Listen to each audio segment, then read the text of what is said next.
연구소 원가계산 연구원 취업 팁.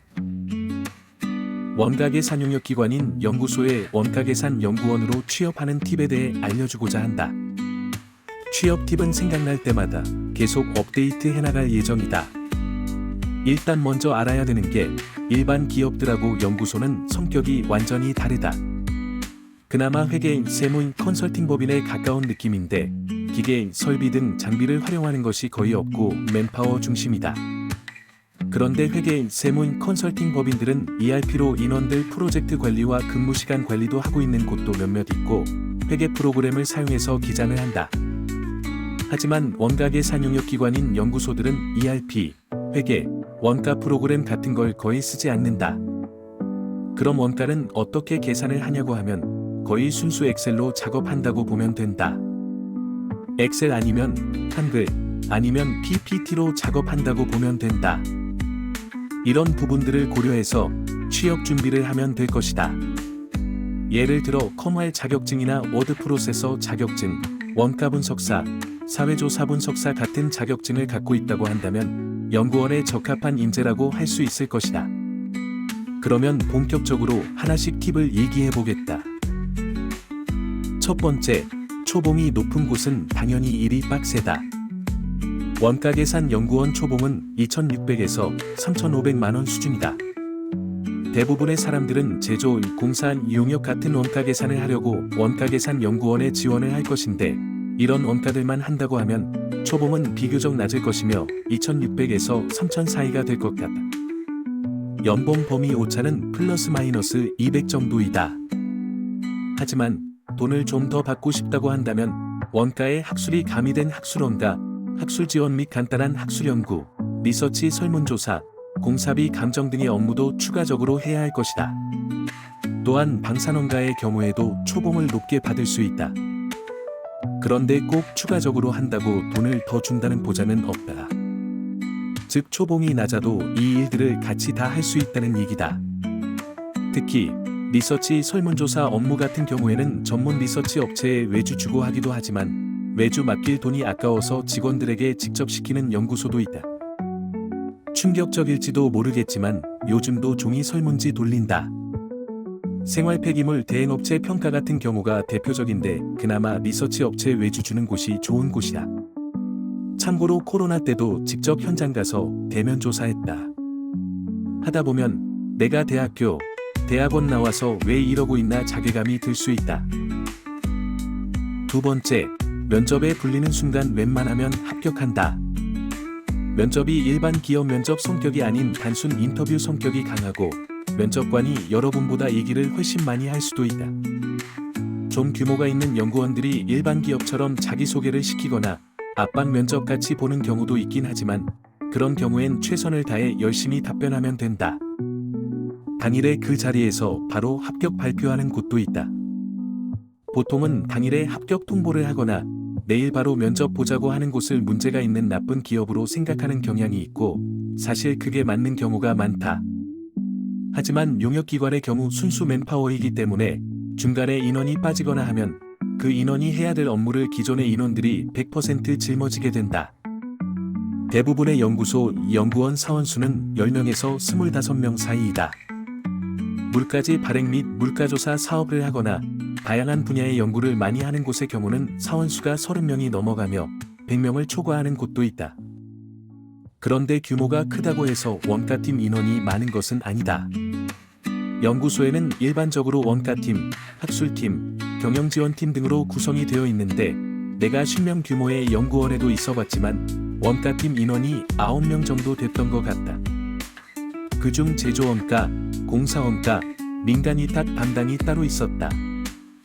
그러니 어느 정도 인원이 있어 도중에 사람이 나가도 기존 인원으로 대처가 비교적 수월한 일반 기업 사무직과는 달리 주로 개인 과제를 수행하는 연구원 한 명이 빠지는 것은 상당히 타격이 크다. 그래서 당연히 사람을 급하게 뽑을 수밖에 없는 것이다. 연구소들의 채용 공고는 대부분 인원이 부족해서 급히 뽑는 수시 채용이며 그래서 최대한 빨리 면접 보려고 하고 합격 발표하고 입사하게 하려는 것이다. 다만 신생연구소나 규모를 늘려가는 연구소의 경우 인원 증원을 위한 예외가 아주 조금 있을지도 모른다. 세 번째, 인원이 적고 규모가 작은 곳이 좋을 수 있다. 일반적으로 기업을 볼 때 매출액이 높고 인원 많은 것을 보지만 연구원은 다르게 봐야 한다. 연구소는 순수 용역으로 매출을 내기 때문에 기계로 제품을 찍어내는 제조업체나 좋은 소프트웨어를 개발하면 대량으로 팔리는 IT 업체랑은 다르다. 인원이 많으면 많을수록 받는 연봉이 줄어들 수 있다. 많은 인원의 급여를 줘야 되기 때문에 여러 다양한 용역들을 동시에 맡으며 연구원들을 갈아 넣을 수 있다. 이것이 규모가 큰 곳의 장점이자 단점이 되겠는데 많이 배울 순 있지만 엄청 고생할 수 있고 그만큼의 연봉을 못 받을 수 있다. 그래서 오히려 유명한 곳들이 마이너스가 될 수도 있다. 즉, 인원은 적으면서 매출액이 높은 곳이 최고이며 보통 그런 곳은 공고 자체가 잘 나지 않으며 공고가 나더라도 건축, 토목기사 같은 국가 자격증을 필수 또는 우대하는 경우가 있어 취업하기가 쉽지 않을 수도 있다. 네 번째, 가장 중요한 부분인데 연구원 홈페이지 실적을 잘 봐야 한다. 연구소마다 주력으로 하는 원가 분야가 다르기 때문에 잘 보고 가야 한다. 민간 위탁 원가만 하는 곳도 있고 공사 원가만 하는 곳도 있다. 특히 회계법인일 경우 방산원가 검증만 하는 경우가 많다. 홈페이지 사업 분야에는 제조, 공사 원가 다 한다고 되어 있는데 실적 보면 민간 위탁만 있는 경우도 있으니 반드시 사업 분야가 아닌 실적 메뉴를 확인해야 된다. 실적이 곧 내가 할 일이다. 간혹가다 홈페이지에 실적이 없는 연구원들도 종종 있는데 업계에서 알아주는 업력이 많은 연구원들이 이런 경향이다. 이런 경우 연구원의 업력을 확인하고 업력이 길다면 이것저것 종합적으로 한다고 생각하면 될 것 같다. 업계에서 알아주니까 실적을 굳이 안 써도 된다고 생각하는 걸까? 다섯 번째, 자플래닛 평점은 대부분 안 좋다. 그 중에서도 최악인 곳을 걸러야 한다. 자플래닛 평점이 좋은 연구원은 거의 없다. 대부분 1점대고 좀 괜찮은 곳은 2점대 초중반 정도이다. 예외가 있는지는 모르겠다. 앞서 얘기했듯이 규모가 있는 곳일수록 많은 인원들 급여를 줘야 되고 남는 이익도 있어야 하기 때문에 사람을 갈아 넣는 경우가 많다. 일 자체가 부서별로 골고루 오는 것이 아니기 때문에 특정 부서만 엄청 고생할 수도 있다. 연봉도 그렇게 많이 주지도 않고 상승률도 많지 않으니 평점이 안 좋을 수밖에 없는 것이다. 결론적으로 자플래닛 리뷰 잘 보면서 정말 아니다 싶은 곳은 걸러야 한다는 것이다. 기업 개별적으로 리뷰를 보면 다 비정상으로 보일 수 있기 때문에 여러 연구원들 리뷰를 보면서 비교해야 된다. 여섯 번째, 학술연구는 환경, 탄소 중립, 에너지, 기후변화, 자원순환, 인구정책, 청년정책 등이 수요가 많다. 학술 쪽을 잘 알지는 못하지만 환경, 인구 관련된 용역이 많았다. 원가뿐만 아니라 학술도 관심이 있다고 생각한다면 참고했으면 좋겠다. 일곱 번째, 입사하고 나서 누가 일 알려줄 거라고 기대하지 않는 게 좋다. 알려줘도 만족스럽게 알려주는 경우는 드물며 형식적으로 영양가 없이 알려주는 경우가 많다. 알려주는 사람이 개인 이익을 챙기기 위해 알려주는 척을 하는 것인지 아니면 정말 업무를 분담해서 같이 일하기 위해 알려주려고 하는 것인지 구별을 잘해야 한다.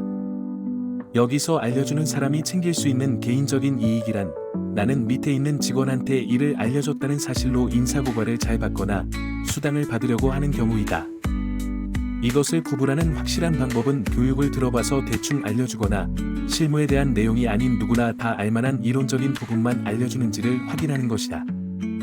나는 사회생활하면서 기본적으로 윗사람들을 믿지 않고 기대도 하지 않는 편이다. 윗사람들은 우리를 이용만 하려고 하지 잘 알려주지 않는다. 하지만 어딘가에선 일을 같이 할 사람을 위하여 친절하게 알려주시는 고마운 분들도 계실 것이다. 다만 나는 그런 분들을 많이 만나보진 못했다. 여덟 번째, 입사하자마자 일 바로 시킬 수도 있다. 일곱 번째랑 연결되는 내용이다. 알려주지 않고 바로 시킬 수 있다. 첫날에는 일 안 시킨다는 룰이 절대적이진 않다.